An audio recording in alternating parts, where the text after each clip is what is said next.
I'm in quarantine in Italy since March 19, as you can see from my hair, and I found my country completely changed because of a global emergency due to the new coronavirus. But what is the Chinese-born virus that is worrying enough the world to bring the WHO to declare a global emergency? Its name is 2019 NCOV, which stands for new coronavirus.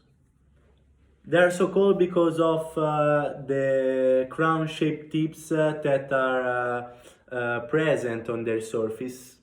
And coronaviruses are really common in animal species such as camels and bats. Rarely, coronaviruses can evolve and infect also humans and then spread to the population. The most common symptoms of coronaviruses infection in human include fever, cough, breathing difficulties, and in several cases also pneumonia and unfortunately even the death. Human coronaviruses are transmitted from one infected person to another through saliva, coughing, sneezing, direct personal contacts, and first touching a surface or an object contained with the virus, and then placing your hands in your mouth, in your nose, or in your eyes. Nowadays, there are no specific treatments for infection caused by coronaviruses, and there are currently no vaccines to protect us against the virus.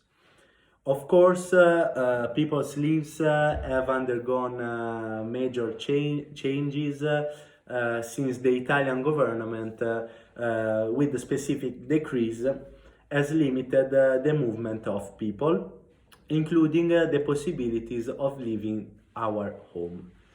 The government has also closed urban roads, parks, and other public areas, quarantined those who had close contacts with positive people, and it has limited any activity where public areas are involved, and it has suspended or closed all schools and universities.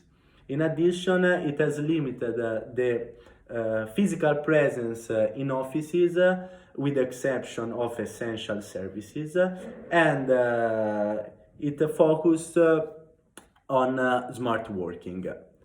Of course, the economy has also been strongly affected by the consequences of this provision, creating a crisis situation. In fact, the mechanism that fueled the crisis, first of all, is the interruption of part of the production and the stop of the consumption in the period of the most acute spread of the epidemic. All sectors such as air travel, transportation and tourism have stopped.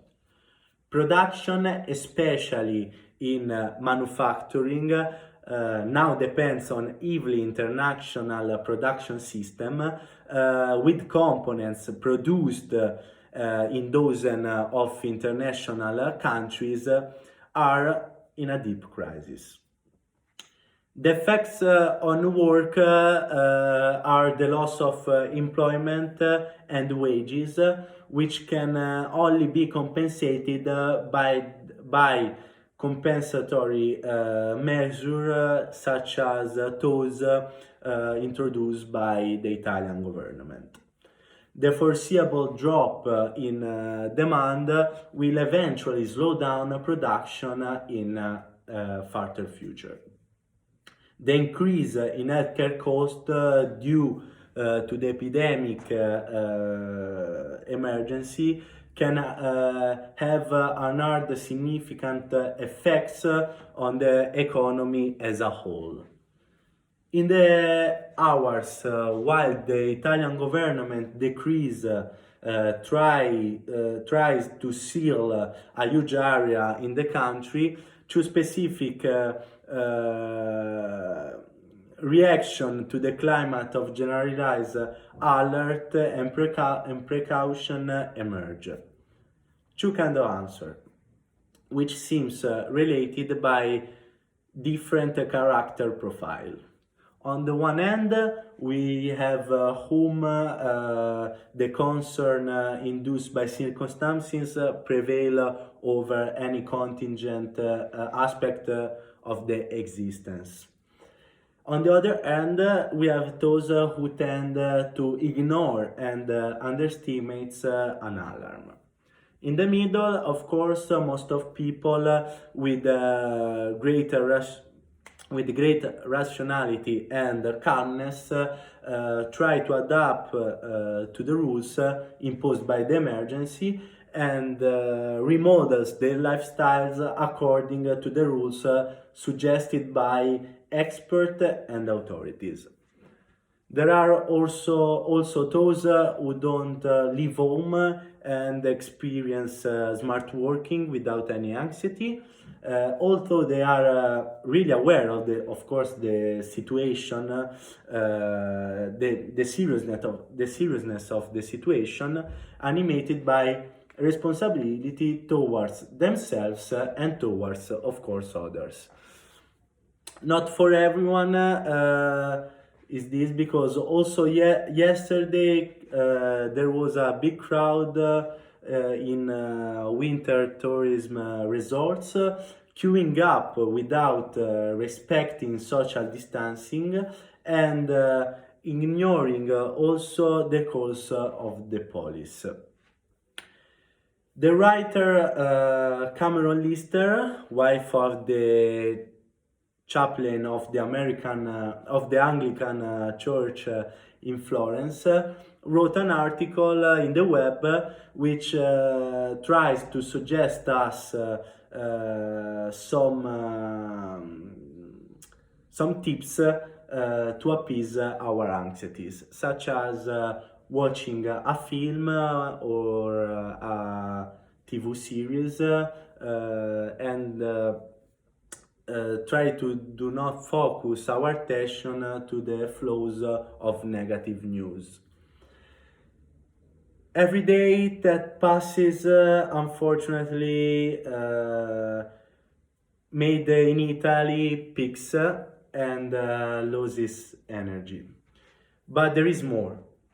If the situation does not calm until the end of the year, one company out of 10 is at risk of bankruptcy. To say this is the rating agency Served Rating. The main cost of this emergency climate are three case aspects and sectors. There are textile manufacturing, transport and tourism. And the consequences of contagion are already evident.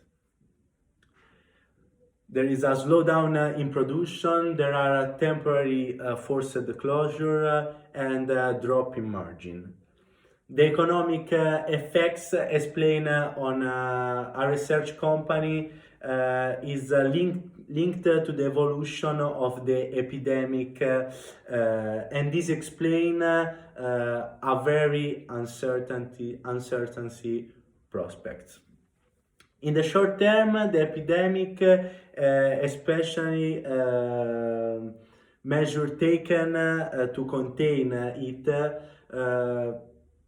cause a loss between 9 billion to 27 billion, depending on the hypothesis adopted.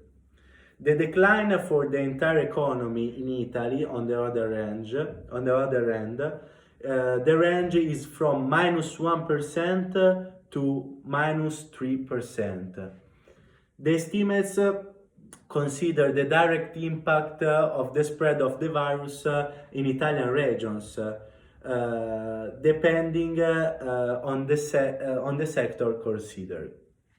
Lombardy and Veneto, the two regions where cases have been greatest and most drastic containment measure, alone account for the 31% of the Italian gross domestic production.